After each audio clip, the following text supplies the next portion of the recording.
Well, hey friends and neighbors, it's Chuck out at Sheraton Park Farms. Welcome back to the farm. Lots of folks are getting interested in raising chickens. They're interested in being able to produce their own eggs, having a little bit of food security in their lives, know where their food's coming from, all that kind of thing.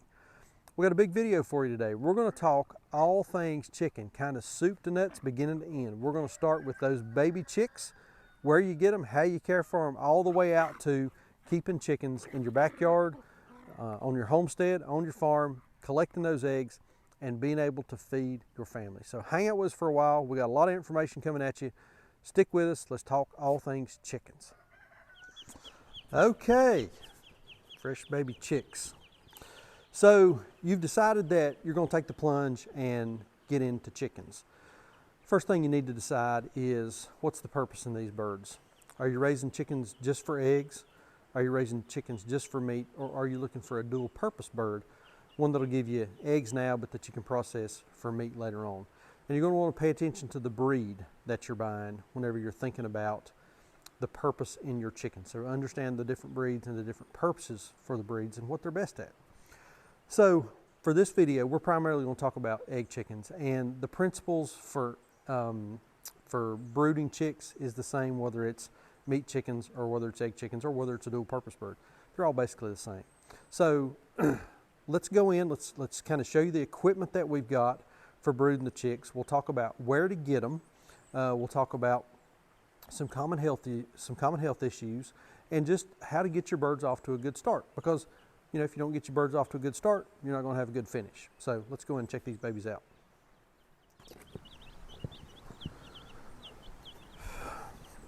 Okay, so you've decided on the purpose in your chickens and you've decided on which breed you're going to go with. Now, how do you source your chickens? Where do you find chickens at? Well, a lot of the local small hardware feed and seeds will order chicks and will have chicks available in the springtime. Of course, there's always the big box farm store like Tractor Supply, Rural King. They have chicks available. Although my understanding is this year there's a lot of folks interested in getting those and they're kind of hard to find. Or they're going quick once the stores do get them. Number of hatcheries online that you can order chicks from come in the mail in a box, something kind of like this. Or sometimes you'll find a local farm like us that hatches eggs and has chicks for sale. Now, once you decide on breed and you've decided on where you're going to get them, do you want males, do you want females, or do you want straight run?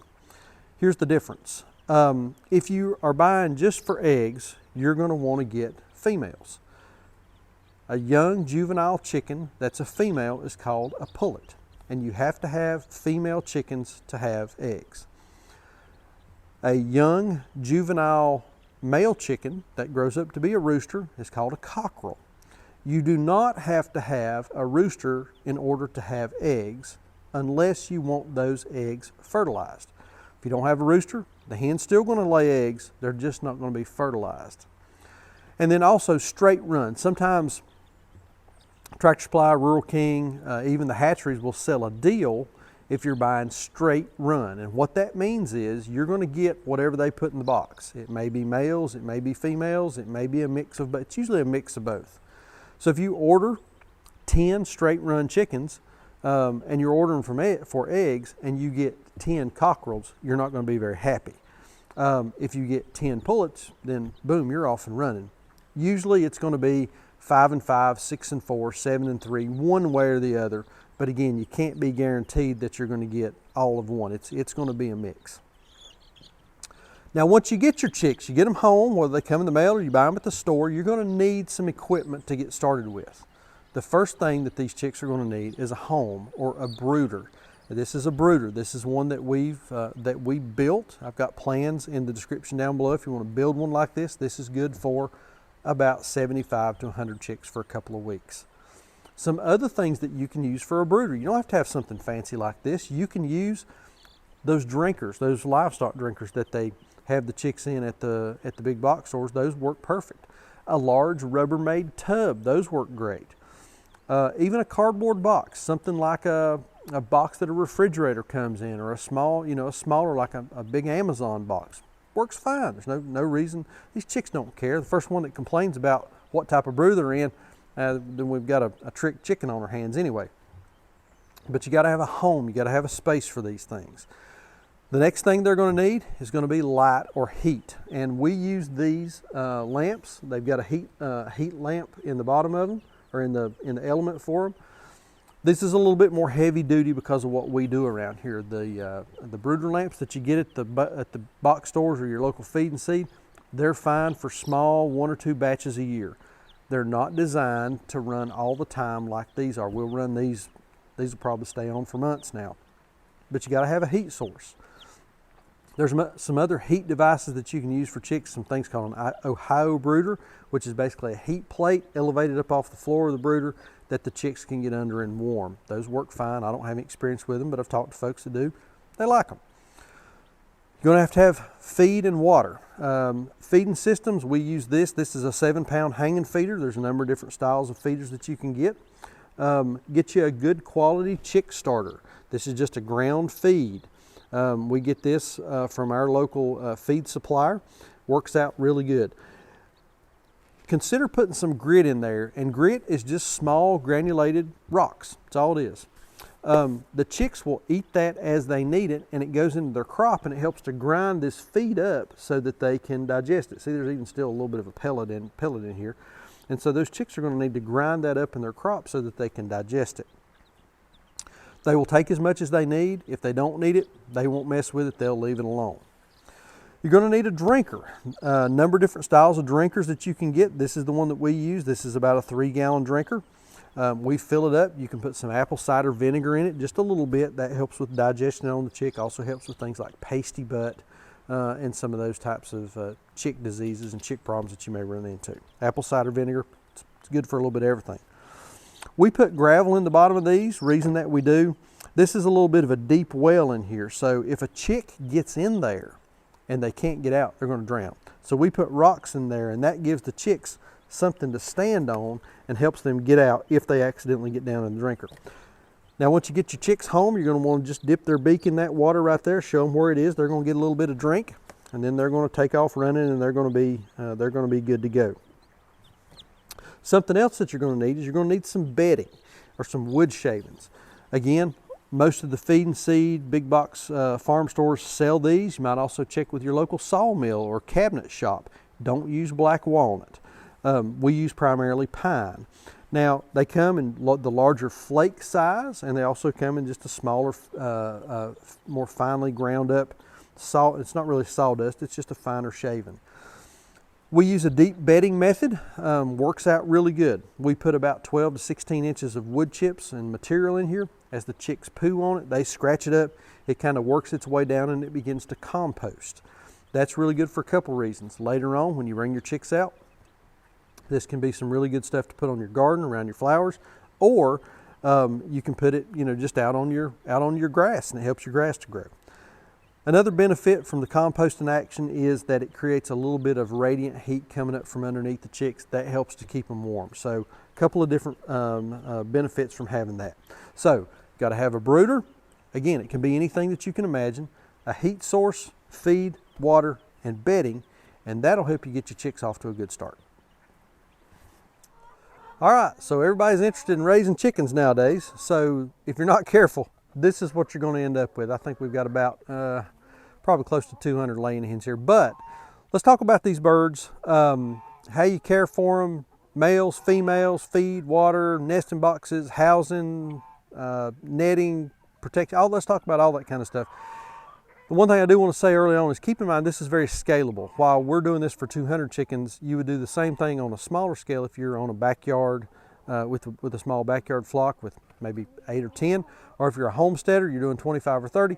This is all very scalable. It's all easy up, easy down. So let's take a look at everything, see what we got going on here, and see if we can answer some of your big questions about raising chickens on your farm, homestead, or in your backyard flock. Okay, so let's talk a little bit about some common questions that folks have related to males and female chickens. So a male chicken is called a rooster, and that right there is a prime example of a rooster. And let's see, here's another rooster. There's a big guy there. And then over here on the side, we've got a couple of females. So these are hens. Now, in order to have eggs, you have to have hens. Female chicken is the chicken that lays the egg. You don't have to have a rooster to have eggs unless you want those eggs fertilized, because you're either going to let a hen go broody and set on those eggs and hatch them out, or you have an incubator and you decide you want to try to incubate some of your own chicks. Otherwise, you don't have to have a male. Males are good for a number of different things though, besides reproduction and fertilization of the eggs. Males actually are really good protectors of the flock. You can hear that guy up there crowing, I think probably in the background. So he's crowing because he's either found a food source or he's trying to get the hen's attention for some reason. See, there they go. There's some hens wandering over there to see what's going on, see what he's up to. But the roosters are good protectors. They sound the alarm whenever there's an issue or a problem. They're really good at finding a food source and summoning the hens over to that. Now, if you are going to have roosters, you got to be careful on your ratio. You only want about 1 rooster for every 8 to 10 hens. Too many roosters can cause too much competition, and they can be really hard on your females. They'll start wearing those saddle feathers out, and they'll become aggressive, and they'll start fighting with each other, and you'll start getting some problems and issues. There goes a boy right there. See how all his tail feathers are gone? Him and some of the other guys have been fighting, so that's probably what's happened there. So 1 rooster for every 8 to 10 hens. We're a little bit heavy in this crowd right now, but we're not too bad heavy. Everybody seems to be getting along. The roosters aren't aggressive to the people whenever we come in. Housing. Let's talk about housing. There's a couple different ways you can do that. We have this. This is our egg mobile. This is a mobile coop that we keep our chickens in. And this thing moves very regularly with the chickens. Every couple of days we move the egg mobile with our chickens. Other folks will use a static coop with a run, and we've done that in the past. We've had a static coop that sits in one place with an area for the chickens to get out, wander around, roam around, scratch around for bugs and grubs and worms and all that kind of stuff. The problem that you'll run into with a static coop as opposed to a mobile coop is if that coop sits in the same place, and this can happen with a mobile coop as well. If your coop sits in one place for too long, those chickens will absolutely wear the ground out. They'll make it look like the surface of the moon. So you got to be careful about having your chickens in one place. It's fine if you do. You just need to know, oh, there's a male giving a female a hard time. That's just something that you're going to have to be aware of. And if you're going to leave that coop in one place for an extended period of time, you have to mitigate some mud and some smell issues and that kind of thing. So let's talk about water for your birds just a second. You want to make sure that your chickens have got a good, steady, never-ending supply of fresh, clean water. Now we elect to use this out here with our birds, and there's a couple of different watering systems. They make some galvanized drinkers that are like 5-gallon that you can use. They make some different style drinkers, but this is what we use for our egg birds. It's basically a plastic bowl with a float valve, it's called a little giant float valve that's hooked to a water hose. Now as the chickens come up and drink, the level of the water goes down, the valve opens up and refills. So the chickens have a continuous, never-ending supply of water. We don't have any water chores on these animals. Whenever we move the birds, we move the drinker, but they always have water. You can add a little bit of apple cider vinegar to this. That's good for digestion. It's good for a number of different things, but you can add just maybe a capful of apple cider vinegar to this thing a couple times a day, and that's going to work out great for your chickens. But make sure you've got a way to get them a good supply of fresh, clean water. Let's talk about how we feed these guys. Now, there's a number of different ways you can do that, and what we like to do is we fill a couple of bulk feeders with a layer pellet that we buy from a local feed mill, and we fill this up, and the chickens just have the ability to come in here and access it anytime they want it. So these are a couple of wall-mounted feeders. Each one of these holds 50 pounds of feed. So every couple of days when they start getting low, we just come out, fill them up. Beat that one down today. And the chickens are able to access it right here. They come in, get what they want when they want it. You can also put some free choice feed out. There's some field feeders that you can put out on the ground that the chickens can access. Another thing that we will start doing here in a few weeks, we really need to be doing it now, is we'll put out a bowl with some grit. And grit is just crushed up rock that the chickens eat, and it goes in their crop, and that helps them break down the food and digest the food so that they can make better use of it as opposed to trying to digest those big pellets of food. Some folks will also feed oyster shell, and oyster shell is exactly what it says it is. It's crushed up shells from oysters. The purpose in oyster shell is to add calcium to the diet of the chicken. If these egg birds don't have a good source of calcium, they will begin to cannibalize their own skeletal system to provide calcium for the shells for the eggs that they're making. So you want to make sure you're feeding them a good, high quality layer pellet that has calcium in it, and or you're also feeding them some free choice oyster shell. That'll help them to again have good solid shells for those eggs that you're wanting. So I know we've talked a little bit about brooders and brooding chickens and buying baby chicks from big box stores and ordering them online or buying them from the farm, a local farm, and that kind of thing. But another option for buying chickens is sometimes we'll find folks that will sell what's called a ready-to-lay pullet. And those are the chickens that are about 16 to 20 weeks old that are ready to start laying. So someone has bought a chick or they've hatched a chick and they've gone ahead and put the work in for that first couple of months to get that chicken up to size and to age to start laying eggs. Now, ready to lay pullets are going to start laying eggs, but they're not going to be very consistent. Typically, a chicken is not going to become very consistent at laying eggs until it's about 6 or 7 months old. So those ready to lay pullets may be a little bit sketchy, you know, one today, one in 3 or 4 days, then one the next day, and then maybe not one for a week, but they will eventually get with the program. So keep that in mind. If you're going to be buying ready to lay pullets, go visit the farm where you're going to be buying them from. Is it a reputable farm? That you want to be sure to look at the flock and see the flock, see all the chickens that they've got. Are they relatively clean? Are they in a good environment? Plenty of fresh air, plenty of sunshine? Are they getting plenty of fresh, clean water? And those kinds of things. You just want to make sure that you're getting chickens that are healthy and are ready to go and are not going to cause problems whenever you get them home. Talk a little bit about protecting your chickens. We use this. This is netting from Premier One. We've also got some netting from our friends over at Starkline. I'll leave a link in the description down below. Very similar to this, a little more cost effective and got some different features. But we use an electrified netting on our chickens, and this helps to protect the birds from ground predators. Things like skunks, raccoons, possums, minks, stray dogs, that kind of thing. And this netting is kind of space age, and we put this out all up around the area where the chickens are at, and then we put an energizer on it, and then it energizes the netting so that if a small ground critter comes up, touches this, they're going to kind of get the shock of their life. It's going to deter them from coming in, getting them away. The idea of the netting is not so much to keep the chickens in as it is to keep the predators out, but the netting also helps us concentrate the chickens where we want them and keeps them in the area that we want them and keeps them off the front porch and, you know, out of the pigs and all that kind of thing. So the netting is a great way to protect your flock from ground predators. Aerial predators, we have a couple of different defense mechanisms there. Let me show you what those are. So aerial predators, one issue that you're going to run into will be hawks. And we have a hawk problem in our neck of the woods. And this guy right here, this is Bruce the goose.